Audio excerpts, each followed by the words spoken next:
The blood rushed to my fingertips, making them tingle as I held the keycard to my own hotel, watching my sister block the entrance. My father's booming laughter echoed from inside the Grand Azure's lobby, the lobby I designed, the hotel I owned, while I stood outside like an unwanted solicitor. "You can't seriously think you're coming in," Vanessa said, her voice dropping to a condescending whisper.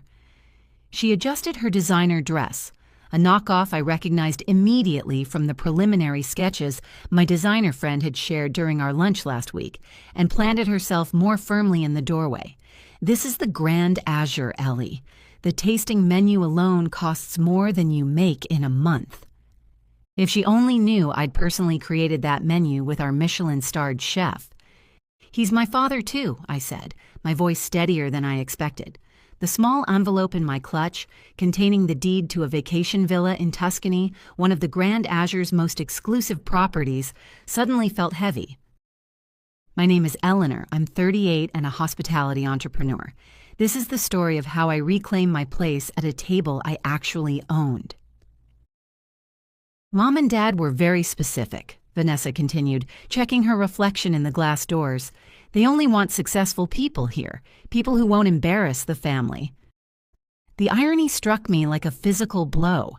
Just yesterday, I'd signed off on a $100 million expansion of the Grand Azure chain.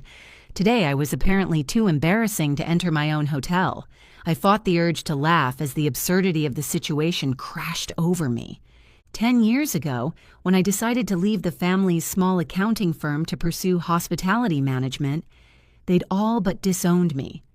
My father's words still resonated in my memory. "No daughter of mine is going to be a glorified waitress." So I'd let them think what they wanted, let them believe I was struggling in restaurant management. Meanwhile, I'd built Azure Hospitality Group into one of the most successful luxury hotel chains in the country. The glorified waitress now owned 35 five-star hotels across 3 continents. "Eleanor," my mother's sharp voice cut through my thoughts as she appeared behind Vanessa. "What are you doing here? We discussed this." No, they had discussed it. I'd received a text message from my mother this morning. "Don't come to Dad's birthday. It's at the Grand Azure.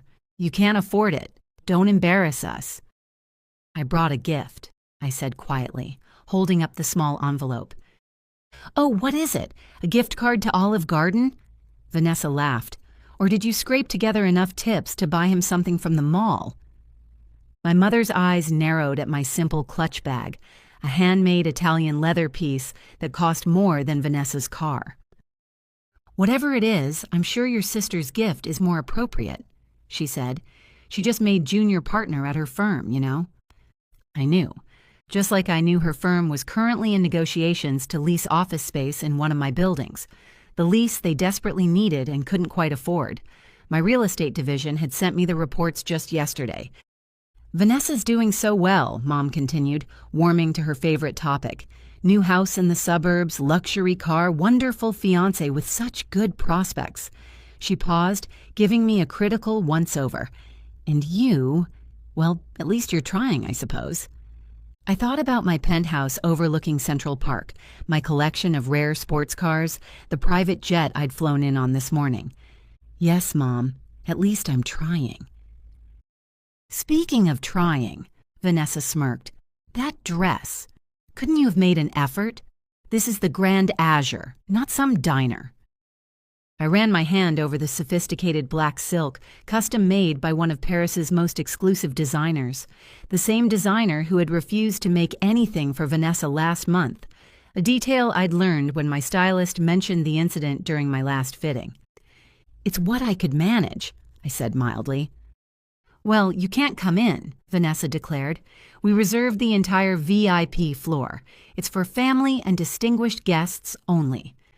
The VIP floor, my VIP floor, the one I'd personally redesigned last year, down to selecting every piece of artwork and crystal chandelier. The distinguished guests being, I asked, genuinely curious about who they'd invited. "Oh, you wouldn't know them." My mother waved her hand dismissively. "The Andersons. They own that successful law firm, the Blackwoods, old money, and Mr. Harrison from the bank, all very important people. I suppressed a smile. Thomas Anderson leased 3 of my properties. The Blackwoods had recently begged for a membership at my most exclusive resort. And Mr. Harrison? His bank was currently seeking a major loan from my investment group. Right, I said. Very important people. Exactly, Vanessa said, clearly pleased I understood my place. So you see why you can't be here. What would people think if they knew Dad's failure of a daughter was serving their drinks? Vanessa, our mother chided softly, though her eyes showed approval. Be nice. Eleanor made her choices. If she'd stayed with the family firm like you did, things would be different. The family firm that now occupied a modest office in one of my buildings, always barely making rent. My property manager sent me monthly reports on all tenants, including my family's struggling business. Just then, my brother-in-law Gavin appeared, straightening his tie. What's taking so long? Everyone's waiting for...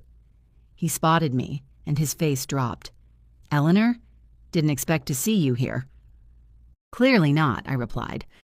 Gavin just made vice president at his bank, my mother announced proudly. Junior vice president, I corrected automatically, knowing his exact position because his bank handled some of my smaller accounts. My financial team provided me detailed reports on all our banking partners. Well, it's more impressive than whatever you're doing, Vanessa snapped. What is it now? Assistant manager at some chain restaurant? I thought about the board meeting I'd left early this morning, where we discussed acquiring that very bank Gavin worked for. The paperwork was probably still sitting on my desk upstairs in my private office. Something like that, I said. This is ridiculous, my mother declared.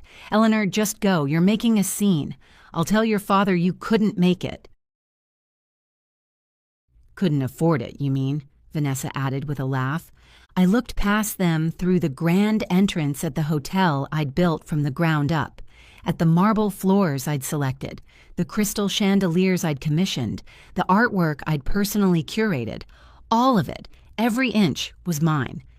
For a moment, I considered walking away. Let them have their party. Let them keep believing what they wanted to believe. But then I remembered something my first mentor had told me. Success doesn't mean anything if you can't stand up for yourself. My jaw tightened as I straightened my shoulders, feeling the strength of everything I'd built without their support or approval. My fingers stopped tingling, a calm clarity washing over me. Actually, I said quietly, I think I'll stay. Before my mother could respond, the heavy glass doors swung open and Owen, my head of security, stepped out. He'd been with me since I bought my first struggling hotel 7 years ago, helping transform it into the flagship of the Azure chain. Is everything all right here, Madam CEO? His voice carried clearly across the entrance. Your usual table is ready, and Chef Michelle held the menu tasting for your approval. The silence that followed was deafening. Vanessa's mouth fell open, her perfectly applied lipstick suddenly garish against her pale face. My mother gripped the brass door handle for support. Owen, I smiled warmly. Perfect timing. My family was just explaining how I couldn't afford to dine here. Ma'am? He looked genuinely confused. But you own... The entire hotel chain? Yes, I do. I turned to my stunned family. Shall we go inside? I believe you've reserved the VIP floor. My VIP floor, to be precise. Gavin found his voice first. This is some kind of joke. You're just a restaurant manager. Actually, Owen interjected professionally, Miss Eleanor is the founder and CEO of Azure Hospitality Group. She owns all 35 grand Azure hotels worldwide, along with our resort properties and restaurant chains. Vanessa's designer clutch slipped from her fingers, clattering on the marble steps. But that's impossible. The Grand Azure is worth billions. I finished for her, which makes your comment about me not being able to afford the tasting menu rather amusing.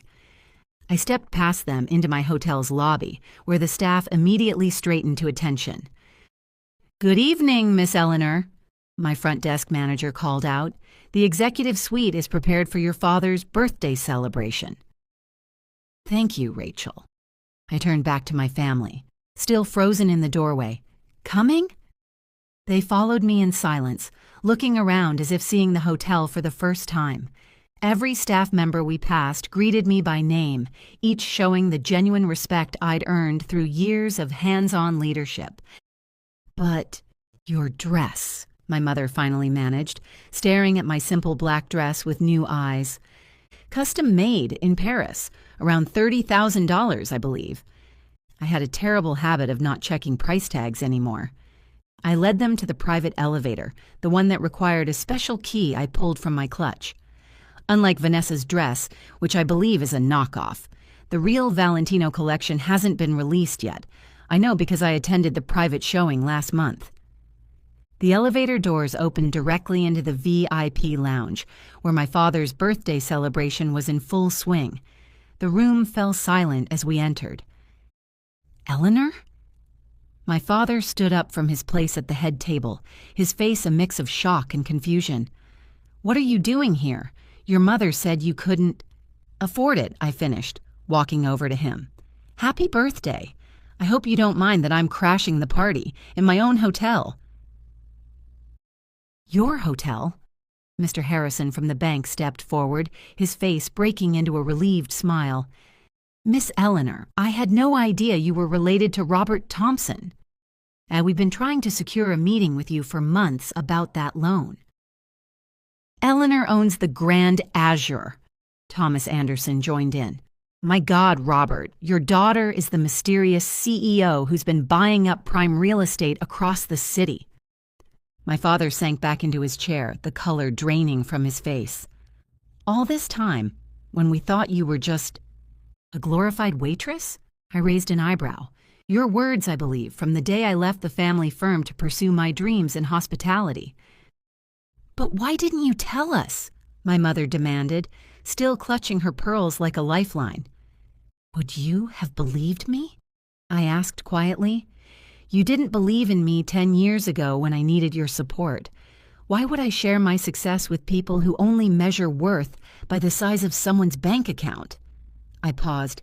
"Though by that metric, I suppose I'm worth more than everyone in this room combined." Vanessa collapsed into a nearby chair, her face ashen. "The villa in the south of France I tried to rent last summer, the one that was mysteriously unavailable?" "Mine," I confirmed. "My property manager forwarded me your reservation request, not realizing the connection." I glanced at Gavin. "Just like the office building your firm is struggling to lease, Gavin, and the resort membership you've been waitlisted for, Mother."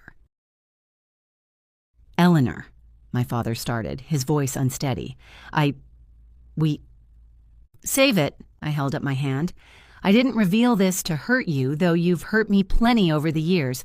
I did it because I'm tired of hiding my success to spare your pride." I turned to address the room. "Please enjoy the party. Everything is on the house." "My house?"